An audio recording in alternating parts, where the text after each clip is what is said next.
C'est vrai que c'est un thème qui est très très important chez nous. Il a entièrement raison. Il y a beaucoup de personnes qui n'investissent pas sur les produits classiques parce qu'ils considèrent que l'intérêt n'est pas licite, hein. Donc, juste en résumé, nous avons lancé, pour répondre à cet appel à un fonds islamique. Donc la différence, c'est quoi? C'est-à-dire que d'un côté, on dit que quelque chose est halal, en fait, on va partir sur la finance islamique, lorsque il est basé sur un actif tangible, c'est la base, en fait. C'est-à-dire que je vous prête de l'argent, donc j'ai beaucoup d'argent, j'ai une réserve d'argent, je vous prête, je prends les intérêts, je suis un usurier. Et de mon côté, je n'ai pas pris de risque finalement. Voilà, donc ce n'est pas passé par un actif tangible, ce n'est pas passé par un investissement. Donc si ça passe par un actif tangible, à partir de ce moment, on va considérer que le côté licite de la chose se trouve là.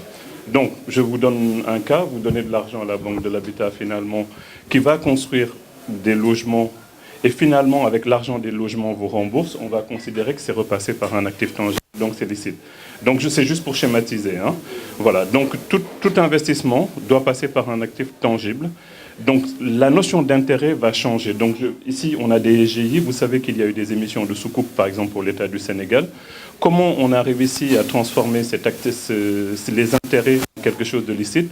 Au lieu que l'État du Sénégal vous paye un intérêt à 6%, l'État du Sénégal va mettre, par exemple, en location l'aéroport de Diass. On va considérer que l'aéroport de Diass, ou le building administratif, je crois, a été mis en location.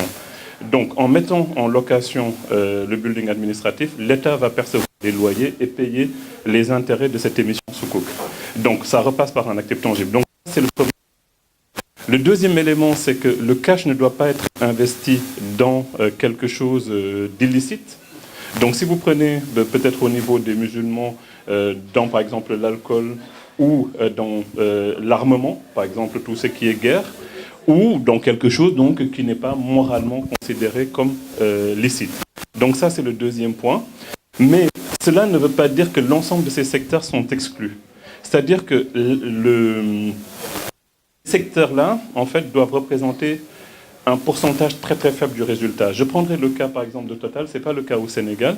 Et Total, par exemple, vend du pétrole. Mais Total, quand vous vous arrêtez dans les stations, vous pouvez prendre votre bière, par exemple, et retourner peut-être dans votre voiture. Donc, on va voir quel est le pourcentage de résultat que la bière rapporte à Total. Et donc, si ce résultat est important, par exemple, c'est 5%. En dessous de 5% de chiffre d'affaires, on va considérer que c'est... Donc, ce qui veut dire que l'alcool n'est pas réellement exclu, mais c'est son poids par rapport à l'activité globale de la structure. Après, il y a deux éléments, mais ça qui sont très très financiers. C'est le levier. Donc je pense que c'est pour ça même qu'on parle tout à l'heure des ratios prudentiels BAL 2, BAL 3. C'est-à-dire que un chiffre d'affaires à partir du cash. Il y a des entreprises qui sont très très riches. Je prends peut-être le cas de Total. Total peut avoir des milliards en compte banque qu'il place au niveau de banque et ça rapporte des intérêts. Les intérêts peuvent être supérieurs aux résultats même de Total sur son activité de pétrole. À partir de ce moment, on considère que, je reviens au premier, c'est pas passé par un actif tangible, donc c'est exclu. Le deuxième point, c'est son pendant. Une entreprise ne doit pas utiliser du levier pour faire de l'argent. C'est-à-dire, une entreprise comme la Banque de l'Habitat ne peut pas aller chercher, c'est-à-dire emprunter des milliards complètement déficitaire, ce n'est pas son argent, le reprêter à des particuliers et faire un gros chiffre d'affaires et ensuite rembourser sa dette. Voilà, donc c'est pour schématiquement vous dire, ce sont des schémas financiers qui sont connus au niveau de Paris, parce que Paris est une grande place de la finance islamique, hein, quand Madame Lagarde était ministre des Finances, je pense que vous avez suivi la partie réglementaire. Ce dont je vous parle, c'est l'indice Dow Jones